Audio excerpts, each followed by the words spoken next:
Drive ignition. This is Actar's Reviews, from anime to figures and beyond.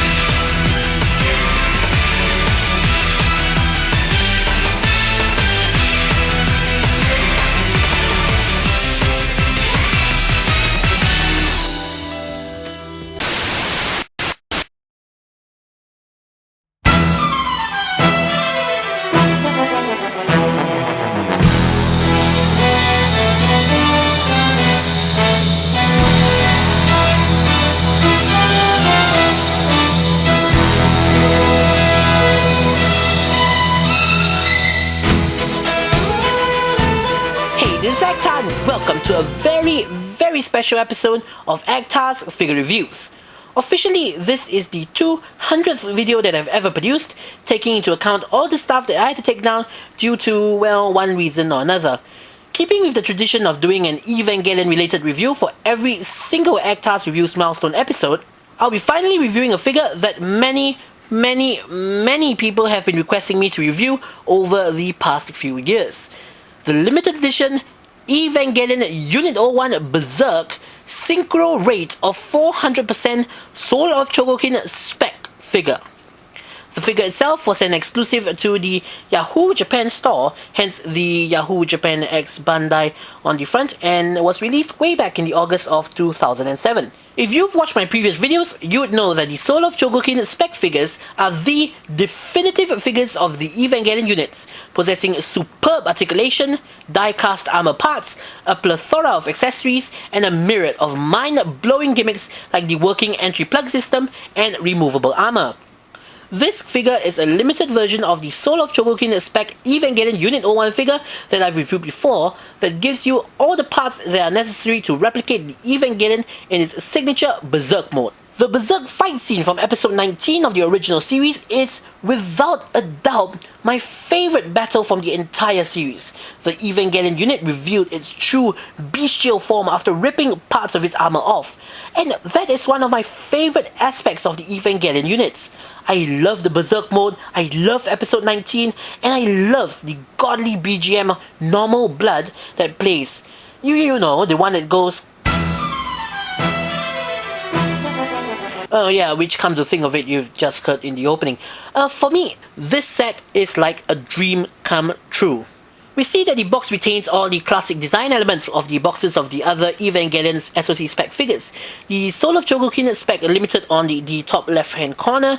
We have a ton of pictures on the front showing off most of the special accessories that come packaged inside, but we'll be taking a look at that very shortly. Evangelion synchro ratio of 400%, and of course the Yahoo Japan X Bandai logo. Turning the box to the back, we are treated with a magnificent diorama recreated with two different scenes from the epic battle in episode 19. The Evangelion unit crawling on all fours, and the Evangelion unit shedding off all its armor and letting out a roar. Other than that, the rest of the pictures shows off the various features and accessories that come with the figure, with a picture in the corner showing off the actual contents. So that's pretty much it. Let's open this up and take a look at said contents. Despite the lack of a window display as per the usual SOC specs, the numerous parts and pieces are still all laid out very neatly in the plastic tray. The armor pieces surrounding the main body of the Evangelion figure. Other than that, we have a pamphlet advertising the Soul of Chogokin SPEC Evangelion Unit 01 rebuild version, showing off the various features, so on and so forth. Just like with the regular SOC spec Evangelion units, also included is a beautiful instruction manual that not only shows off the contents of the package and gives you the directions on how to assemble the figure, but it also provides a ton of information and backstory on the Berserk mode itself. I really do like the inclusion of screen caps accompanying the explanations of each of the respective accessories. And here is everything that's included in the package. Altogether, aside from the main body, we have a total of 28 accessory pieces that consist of armor parts, exchangeable heads, hands, and an entry plug. Pretty sparse, you might be thinking to yourself. After all, the regular release did include a ton more accessories. Well, that's because this set only provides all that you will need to recreate the various scenes from the battle in episode 19 and everything to do with the Berserk mode. Nothing more, nothing less. Of course, the parts are 100% compatible with the regular release, so do feel free to mix and match. Let's start off with the main naked body. Right away, we are greeted with 3 special parts. First, the bandage head. Despite being relatively small, this thing is really intricately detailed, what with the sculpted bandages, the green beady eye, and that hellish grin. Just like its animated counterpart, it's still able to creep the living daylights out of me, which just goes to show how realistic this thing actually is. Next, we have the regrown arm that consists of the arm itself and the shoulder piece. Compared to the normal right one, the regrown arm is devoid of all the fancy markings and paintings and follows the color of the rest of the Evangelion's bare flesh.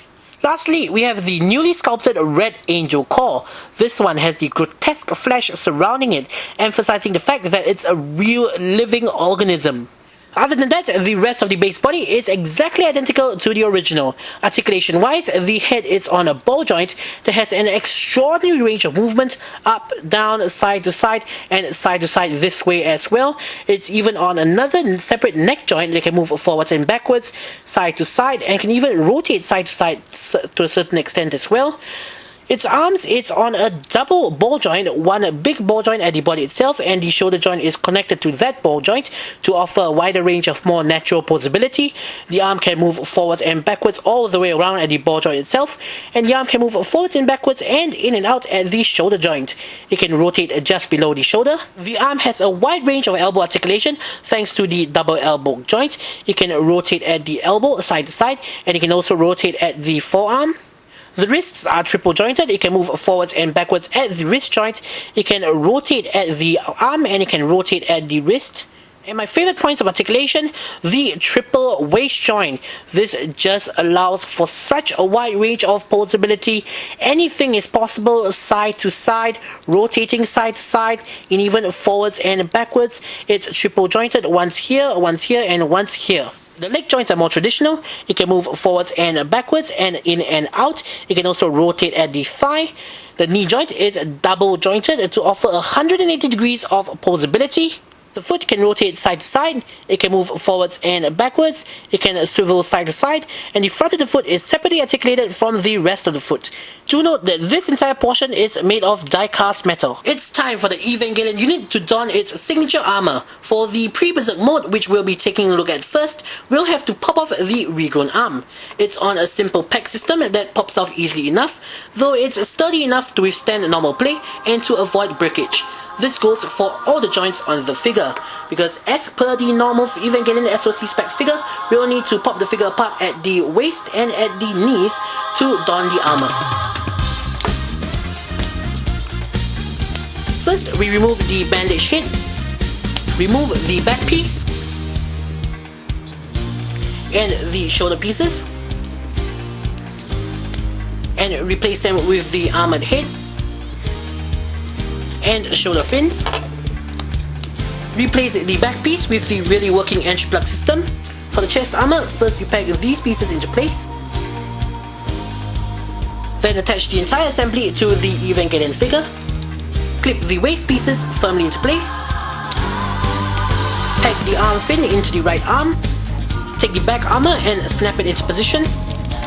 Moving on to the thigh section, we clip in the waist armor and the back armor, slide in the thigh armor and lock it in with these two pieces. Do the same for the other side. And finally, the legs. We remove the foot and replace it with the armored one and peg the leg armor into place. Take the knee fin and peg it firmly into place. And we do the same for the other leg. And lastly, join all the pieces back together. All of the armor pieces slide and peg on effortlessly. The result is a gorgeously accurate replication of the Evangelion unit, which truly astounded me when I first picked up the original one. It's just mind-blowing to think that despite the added gimmicks of having a naked base body, they were still able to engineer such an outstanding looking Evangelion unit. Surprisingly enough, despite all of the armor, the articulation is not hindered in the slightest. Again, we have die-cast in the thigh armor, shin armor, and feet. that not only gives the figure a certain level of prestige and quality, but also helps the figure immensely in the balance department by lowering its center of balance. And now for the part that everyone has been waiting for, the special accessories. We start off with the ones that I have on the Evangelion figure right now. First, the powered down head. This one is supposed to represent the Evangelion when it has run out of power, hence the pitch black eyes. You can of course use this head on a regular SOC spec Evangelion unit to, for instance, make it look like it's docked in its holding cage. It's also for pre-berserk mode from episode 19, and it's supposed to be used together with this exchangeable shoulder armor piece that, when attached with the regrown arm popped off, gives the illusion of a severed arm. The effect is quite well executed. Also, both the shoulder armor pieces don't have the green AFR 01 markings, which is in line with the powered down state. Moving downwards, the figure comes with a specially sculpted battle-damaged chest armor that reveals the Red Angel core.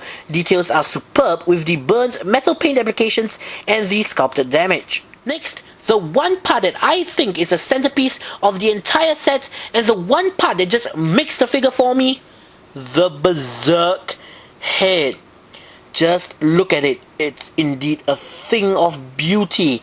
It's perfect. From the white, glowing, soulless, bestial eyes to the individually sculpted and painted teeth, they nailed it. Of course, its jaw is also able to open and close. Getting the Evangelion into its episode 19 berserk mode requires swapping out the heads and reattaching the regrown arm. For an even more screen-accurate berserk pose, this head features an extendable neck joint to allow it to raise its head up even further. The result is nothing short of extraordinary. Needless to say, with the articulation of the SOC specs, you can get the figure to crawl on all fours. To push it a step further, you can get the figure to reenact its final moments of episode 19 thanks to the nature of the SOC specs removable armor. Just pop off the chest armor and arm fin and swap the shoulder pieces for the unarmed ones. And there you have it. And as for the last few accessories, an exchangeable right hand in the form of a fist is provided. Finally, an entry plug. The included entry plug again does a phenomenal job in recreating all the details seen in the show on a minute level, as evidenced by the minuscule writing of the word AFR 01. The entry plug gimmick is still fully functional in this figure. The hatch opens, the entry plug can be inserted, and the hatch can be closed up behind it. To answer people's questions about how to go about removing the entry plug, I find that the quickest and safest method is to just remove the entire hatch and pull the entry plug out. In conclusion, come on, do I really need to repeat myself? The Evangelion Soul of Chogokin SPECs have already proven themselves to be the definitive figures of the Evangelion units that any and all fans of the series deserve to and should own. This Synchro Rate of 400% limited figure is an outstanding set that serves as a phenomenal add-on to the original that gives fans of the Berserk AFR and Episode 19 a chance to have it in true 3D. Unfortunately, I cannot recommend this set to anyone other than the true die-hard collectors due to its rarity and niche target audience. I mean, even I have to admit that this set, while awesome, is definitely not for everybody. You don't get the ability to complete a full Evangelion, nor do you have any of the accessories and features that come with the regular release.